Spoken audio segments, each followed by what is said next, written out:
Достар, баршаңызға кеш жарық, қалайсыздар, қалдарыңыз қалай? У меня сегодня по расписанию должна была быть тренировка, но я ее отменила.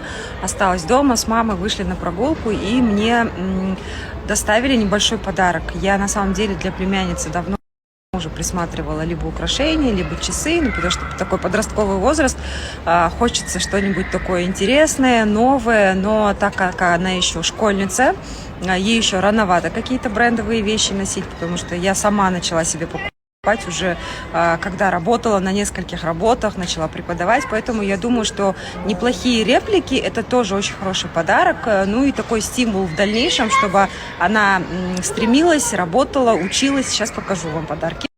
Неке қыздар көрсетіп жатырмын, осындай дүние сыйлыққа келген болатын, сіңіліме беріп жіберем Алла қаласа Ресейге. Қараңыздар, сапасы жаман емес, жақсы, бағасы да қуантарлық, қолжетімді. Өздеріңізге болмаса жақындарыңызға сыйлық іздеп жүрген болсаңыздар, осындай сағаттарды алуға болады. Мен сіздерге парақшаны белгілеп өтемін.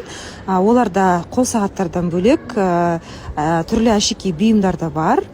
Сондықтан жақсы, қолжетімді бағадағы керемет әдемі сыйлық сол парақшадан қарап көрсеңіздер болады. Сейчас я тоже маме покажу, посмотрим, какие часы из этих понравятся племяннице, и обязательно их передадим. Качество очень хорошее. Девочки, смотрите, часики выглядят вот так. На руке красивенько. Мам, как ты думаешь, понравится ей? Понравится. У нее скоро день рождения, ей исполнится 15 лет. Для подростков это самое то. Так что, девочки, заказывайте. Часики стоят всего 12 тысяч теңге. 12 мың теңгеге осындай сағат алсаңыздар, сіздерге парфюм сыйлыққа беріп жібереді. Сондықтан парақшаны белгілеп өтем, қарап көріңіз.